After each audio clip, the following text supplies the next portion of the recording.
Drought conditions will add to the famine conditions. First and foremost, I would like to start off by giving all praises, honor, and glory to Yahawah Bahashem, Yahawashi Bahashem, Rekak Wadash. I would like to give double honors to the head apostles and the elders of Great Millstone, the true leaders of Israel to this day, who taught me this truth. And I would like to say shalom to all the Akim and the Akwath that's believing on this truth and that's seeking the salvation at the hands of Yahawah and his only begotten Son, Yahawashi. I would like to say shalom.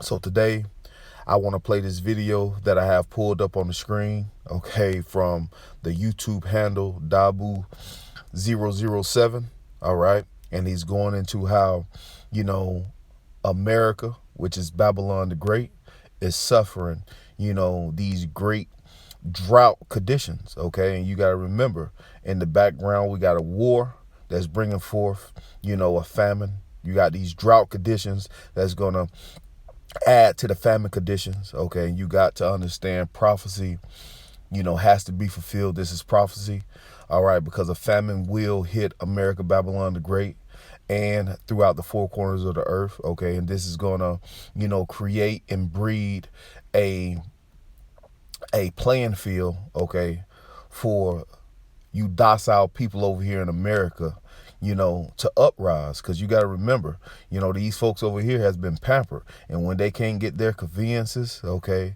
they're going to take to the streets. All right. So let's get right into it and play this short video clip. All right, guys, we got a major issue on our hands in terms of a drought. And it's not just drought, it's mega drought. And it's here. It's time people quit ignoring this and realize weather warfare is being used on us en masse. This is a multi-year drought put into motion that they thought 2026 was going to be a turning point, but nope. Instead, it is now one for the record books. January, February, and March, insanely dry. In fact, all of the U.S. history conditions have never been so dry for the first 3 months of the year. So it's the driest ever. Just think about that for a second. Not even during the Dust Bowl of the 1930s were conditions this dry. This makes it unprecedented. And scientists are saying that when it comes to the southwestern U.S., in the midst of all this, that it's in a drought that goes back 1,200 years. It's been that long since they've seen something like this anywhere recorded. So it really is mega drought at this point, and something we've been talking about for years, trying to warn people, get ready, make sure that you have a good water source out there, and if you don't, this is going to affect crops. And right now, 63% of the continental United States is experiencing some level of drought, and it's catastrophic. Absolutely. People are just ignoring it. At this stage, more than 81% of the southern plains in the U.S. is experiencing drought. The situation particularly dire in the state of Oklahoma. Last year, they produced some 100 million bushels of red winter wheat. Sounds like a lot, but it really is not in terms of what they're used to doing. Now, thanks to the drought, it's projected that they're only going to produce half of that total this year. One farmer that grows winter wheat in Kansas saying that his farm has only had a 1/4 inch of precipitation since last fall. So far, in 2026, Chicago wheat futures are up 30%. Now, beef prices skyrocketing, also at a record high. The herd here in the U.S. at a record low. You got all these records going into motion. It's all compounding. It's all happening for real. It's what happens when you don't have enough water on a water world, which makes no sense. We have desalination plants, we have the technology, but we've got a wickedness, a government that's in control of all this, that does not what is righteous, but does what is wicked. And they'll run oil pipelines all day long when they could be running fresh water pipelines to every state from the ocean. Mandatory. But they don't want that. They want to dry and wither this place up. And then behind it, I'm sure, hit it with some massive flooding that will roll right over the dry, hard ground because it won't soak it up. I get ready for extreme stuff from here. The crop harvest is going to be dismal. The economic outlook is just as bad. The way that Trump's going with this whole shift with Hormuz is to reset the globe, man. I hope you guys realize what's happening. We're in store for some rough years ahead, and it's planned that way. For everyone that just sat there the whole time watching, you're going to wish that you actually did something at some point because things are going to run out. They're not just going to be expensive. You're not even going to be able to get some things. And that's coming our way. So, it doesn't take a genius to figure out that we have a major problem on our hands. Join me for the live streams Monday, Wednesday, and Friday, 8 p.m. Eastern, where I talk about this more. Much love. Never sue the other driver after a car accident. And see this, this right here is the counsel of the Lord, okay? As it tells you in, Proverbs 21, the king's heart is in the hand of the Lord, okay? Well, the counsel of the Lord is going to stand. Let's go to the book of Proverbs, chapter 19, and verse 21. You got to also remember, okay, this place is fading away, as it tells you in Isaiah 24, okay? Isaiah 24, all right? The earth is mourning. The earth is fading away. Yahawah Yahawashi is beginning to bring plagues upon this place, all right? Proverbs 19 and 21. There are many devices in a man's heart. Nevertheless, the counsel of the Lord, Yahawah Yahawashi, that shall stand, all right? Because we know prophecy has to be fulfilled. Proverbs 21 and 1. The king's heart is in the hand of the Lord, as a river of water. He turneth of it whithersoever he will. So Yahawah Yahawashi has everything playing out the way it needs to play out. Okay, once again, these drought conditions will add to the famine conditions. Okay, this war is adding to the famine conditions. Okay, and when famine hits the streets, that's going to bring forth the uproar. Okay, this is all of the will of Yahawah Yahawashi. Let's go to the book of Psalms.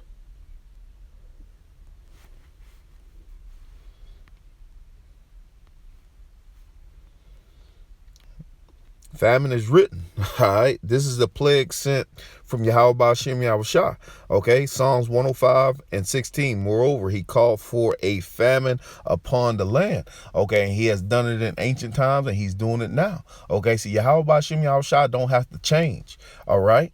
He's sending for a famine upon this land, all right? He will break the whole staff of bread, all right?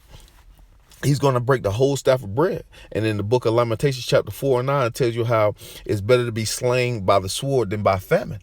Okay, and Lord willing, we'll get that. But let's go to the book of Matthew, chapter 24.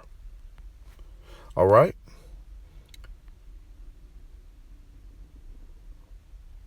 And getting right to the point, verse 6. Matthew 24 and verse 6.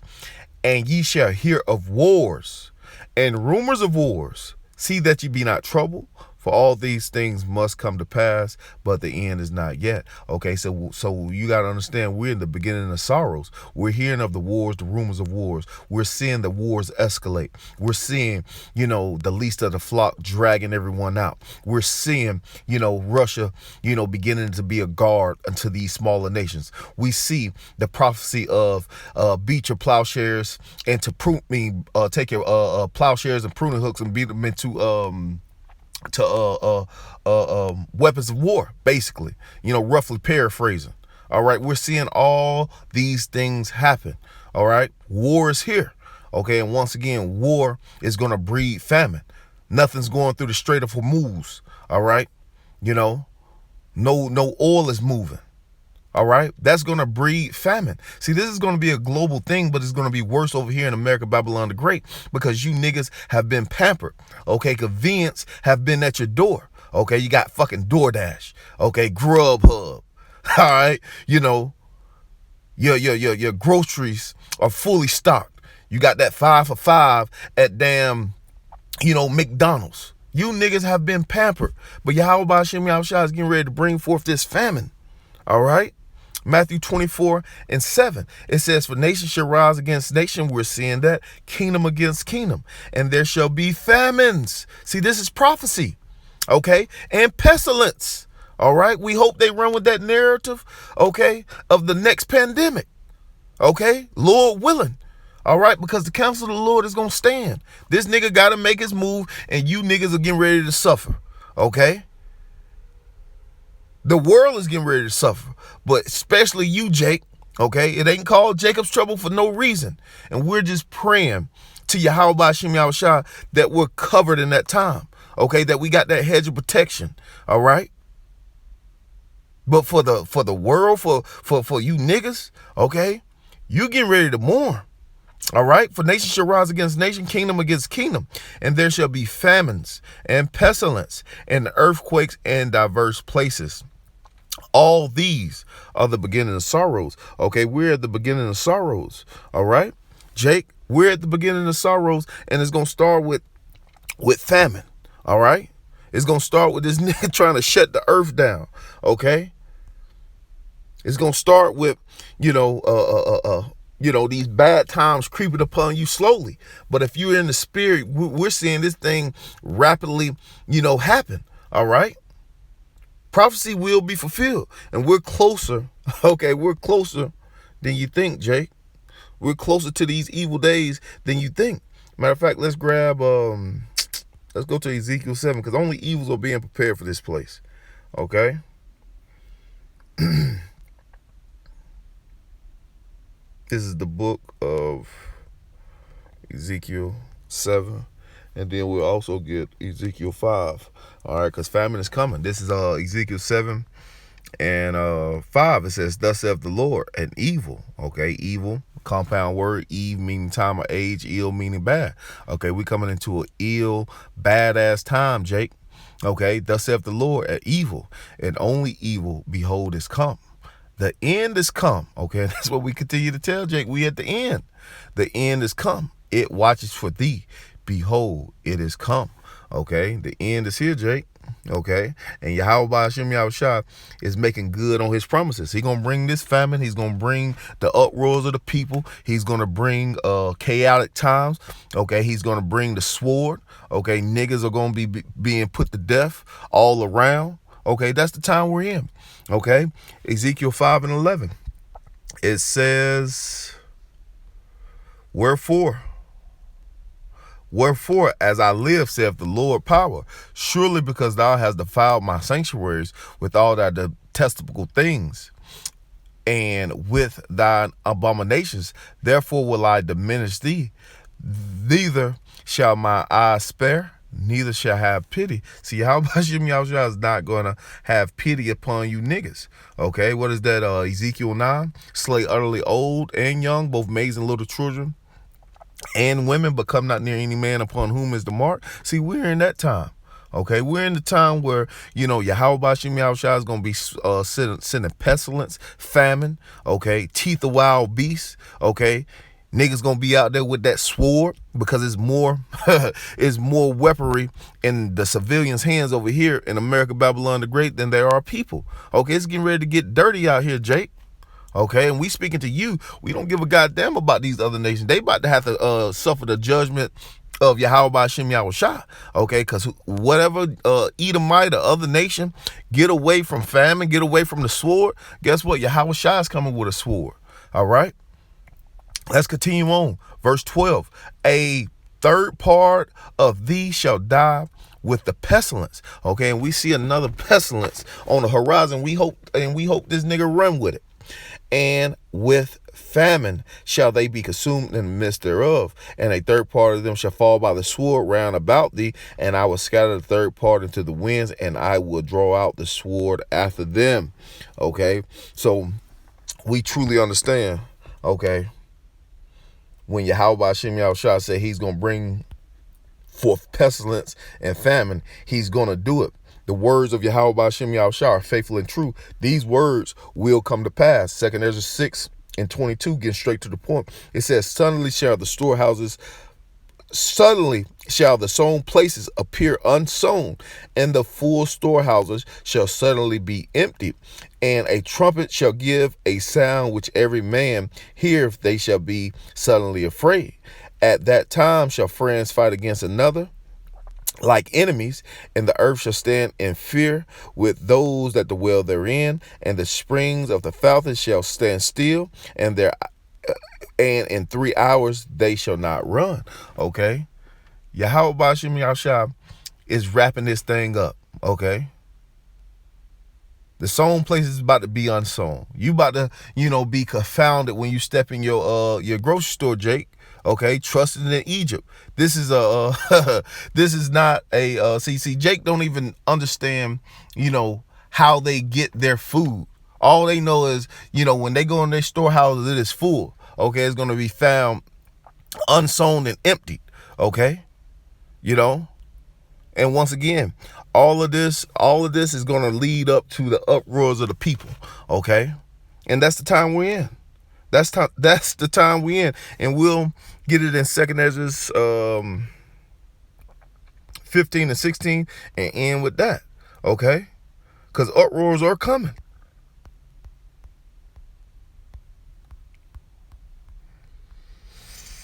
This is 2 Ezra chapter 15. Matter of fact, we'll start up at 1 and read down into it. It says, Behold, speak thou in the ears of my people the words of prophecy, which I will put in thy mouth, saith the Lord. Okay, and we have told you, Jake, that bad times are coming. We have told you that this is not our rest. Arise ye and depart, for this is not our rest. We have told you that this is America, Babylon the Great. This place is sanctioned for destruction. We have told you all of these things. This is prophecy. We have told you what the MOTB is, okay? And this all through the spirit and power of Yahawah B'Hashem Yahawashi. Once again, these are not our words. These are the words of Yahawah B'Hashem Yahawashi, okay? We have told you to repent, turn back, okay? And Yahawah B'Hashem Yahawashi will pardon you of your sins. But you have refused, okay? Let's read. Verse 1 again, Behold, speak thou in the ears of my people the words of prophecy, which I will put in thy mouth, saith the Lord, and cause them to be written in paper, for they are faithful and true. Fear not the imagination against thee, and let not the incredulity of them trouble thee that speak against thee. Because in these last days, you got these Marcus scoffers, and they're full of unbelief. Because when you go into that word incredulity, and that goes into, not being able to believe something. Okay, they don't believe that the God of the Bible is a man of war. They don't believe that the God of the Bible is gonna slaughter, 2/3 of his own people over here in America, Babylon the Great. They don't believe that these goddamn Edomites are getting ready to go into captivity. Okay, and he's just gonna use this nigga as a whooping stick to beat your ass, Jake. Okay, and then his ass gonna be judged. See, they don't believe that. Okay, especially these goddamn wacky tacky Christians. They think that everything is all love. No. Okay, it tells you in the book of Ecclesiastes how is a time and a place under heaven for all things. Okay, and we're not in the time of love. Okay, we're in the time where Yahawah B'Hashem Yahawashi is getting ready to send famines, pestilence, okay, teeth of wild beasts, okay. He's getting ready to let that sword go in the earth, which is Esau, Edom, all right. That's the time we in, okay. Continuing on verse 4, for all the unfaithful shall die in their unfaithfulness. Behold, saith the Lord, I will bring plagues upon the world, okay. The sword, famine, death, and destruction. Let's read this again. Behold, saith the Lord. Okay, so this is the Lord's doing. Okay, because everybody want to blame the elite banking family, this and that. He's just doing the bidding of Yahawah B'Hashem Yahawashi on the left hand side. Behold, saith the Lord, I will bring plagues upon the world. Sword, famine, death, and destruction. Why? For wickedness, this is why. For wickedness have exceedingly polluted the whole earth, and their hurtful works are fulfilled. Therefore, saith the Lord, I will hold my tongue no more as touching their wickedness, which they profanely commit. Neither will I suffer them in those things in which they wickedly exercise themselves. Behold, the innocent and righteous blood cry for to me, and the souls of the just complain continually. And that's the hopeful elect. We complaining about this bitch every day. This nigga is destroying the earth, and Yahawashi say he's going to destroy them, which destroy the earth. Okay? Verse 9. And therefore saith the Lord, I will surely avenge them and receive unto me all the innocent blood from among them. Behold, my people is led as a flock to the slaughter. I will not suffer them now to dwell in the land of Egypt. So as we see, it's getting worse and worse in the land of Egypt. Yahawashi said he's not going to suffer, and this is speaking to the hopeful elect. He's not going to suffer his elect to continue to dwell over here in this wicked ass place. So as we see plagues are being increased in the earth, we know we're getting closer and closer to the deliverance of our Lord. Our Lord getting ready to deliver us. Verse 11, but I will bring them with a mighty hand and a stretched out arm, which is speaking about Yahawashi, and smite Egypt with plagues as before. That's how you know this is a new Egypt. This is spiritual Egypt. Okay. And will destroy all the land thereof. This place is getting ready to be destroyed. Egypt shall mourn, and the foundations of it shall be smitten with the plagues and punishment that the Most High Yahawah shall bring upon it. Okay, and that's what's getting ready to happen. Okay, and we'll read on down into it. It says, they that till the ground shall mourn. Okay, speaking about the farmers. For their seed shall fail through the blessing of hell and with the fearful constellation. And that's what they looking out to. Okay. Ground so goddamn dry they can't even plant. Okay? They're looking at it with a fearful consolation. Woe to the world and them that dwell therein, for the sword and the destruction draweth nigh, and one people shall stand up and fight against another with swords in their hand. Okay? And see, this famine is going to play a big deal on the uprising of the people, especially over here in America, Babylon the Great, because they don't give a fuck about what's going on. They just want their convenient day to day. They want to eat, drink, sleep, and fuck. That's all Jake want to do, especially Jake ass. Eat, drink, sleep, and fuck. Okay, and when all that shit is taken out, okay, nigga, you ain't gonna have enough. You ain't gonna have enough protein in you, nigga, when Yahawashi bring this goddamn famine to go fuck. You ain't gonna have enough energy, okay, to do anything. Guess what? You gonna have to rise up to go get some food. You gonna have to be going door to door, okay? See, niggas don't understand how bad it's about to get. But for the hopeful elect, Lord willing, we in that secret place, okay? You know, yeah, we expect Yahawashi to bring forth miracles. He said when these niggas are in famine, when these niggas are pleading, we gonna have abundance. When these niggas are struggling, suffering, doing Jacob's trouble, miracles and standards gonna be lifted, okay? But you haven't repented, Jake. Let's finish off. For the sword and the destruction draw nigh, one people shall stand up and fight against another, and the swords in their hand. For there shall be sedition among men, and invading one another. They shall not regard their kings nor princes, and the course of their actions shall stand in their own power. And that's the point. It's going to be chaos in the streets of America. Okay, it's going to be chaos. So you got to truly understand these drought conditions will add to the famine. Okay, this war is already adding to the famine. Okay, and these famine conditions is going to add to the uproars of the people. So with that, I'm going to give all praises, honor, and glory to Yahawah by Hashem, Yahawashi by Hashem Rekak Wadash. Double honors to the head apostles and elders. Shalom to all the Akim and Agwaf. Shalom.